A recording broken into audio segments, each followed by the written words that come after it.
எங்கள் கேப்டன் வந்து எங்கள் கேப்டன் இருந்ததுனால தான் நான் அசிஸ்டன்ட் டைரக்டராக இருந்தேன். ஏன்னா அவர் இருந்த ஆஃபீஸில் நான் சோறு சாப்பிட்டதுனால தான் எங்கள் சொந்தக்காரனே சொல்லிட்டு போயிட்டான், இனிமேல் நீ சென்னையை விட்டு வரவே மாட்டேன், உனக்கு சோறு போடுறதுக்கு ஒரு ஆள் இருக்கார், நீ அங்கே சாப்பிட்டு நல்லா இருக்கும். அதை எங்கள் கேப்டனை வச்சுக்கிட்டு ரேணி உண்டா படத்தில் நான் தான் ஆடியோ ஃபங்க்ஷனில் நான் தான் எடுத்து நான் தான் ஆங்கராக நான் பேசினேன். அந்த பேசி முடித்ததுக்கப்புறம் எங்கள் நிக்காஸ் ப்ரொடியூசர் என்னை தாஜ் கன்னிமராக சாப்பிட போயிட்டார். அப்போ எங்கள் கேப்டன் வந்து எங்கள் அண்ணன் சுதீஷ்கிட்ட சொல்லி அவன் சிங்கப்படி சாப்பிட்டானா எங்கே இருக்கானான்னு சொல்லி போய் பார்த்து என்னை கன்னிமராவில் வந்து சுதீஷ் சார் நீ சாப்பிட்டேன்னு சொன்னார் கேப்டனு. அது சொன்னேன், இல்லைண்ணே நான் சாப்பிட்டேன், நீங்கள் தானே இருக்கேன், நான் இந்த அமீர்லாம் சாப்பிட்டுருக்கோம் அப்படின்னு. இதுக்கு முன்னாடி என்னென்னா நான் சுந்தர்சி சார்கிட்ட அசிஸ்டன்ட் டைரக்டராக வேலை பார்க்கும்போது எங்கள் சுந்தர்சி சார் வந்து ஒரு வீடு இருந்துச்சு. அது கேப்டன் சாரோட வீட்டுக்கு எதிர்த்தாப்பில் ஒரு வீட்டில் குடியிருந்தார். அவங்க ஐவி சசியோட வீடு, சீமா அவங்களோட வீடு, அதில் 2வது மாடியில் இருந்தார்.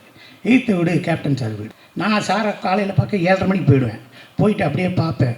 பார்த்துட்டு இரவு 7:30 மணிக்கு மேலே மொட்டை மாடிக்கு போவேன். மொட்டை மாடிக்கு போயிட்டு எதுக்கு போவோம், நான் டி சங்கரண்ணே கேமராமேனு எல்லோரும் போய் உட்காந்து அங்கே பேசிக்கிட்டு போய் ஏதோ சாப்பிட்டுக்கிட்டு இருப்போம். அப்போ அங்கிட்டு பார்த்தோம்னா அங்கேருந்து தூரமாக கேப்டன் நிற்பார். ஷூட்டிங்லையும் அப்படிங்க நான் போகணும்னே, வருஷம் பூரா ஷூட்டிங் போடுவோம், நீங்கள் ஒரு எழுத்தாண்ட அப்படின்பார். சரி காலையில் பார்க்கலாம் தூங்கு அப்படின்ட்டு போயிடுவார்.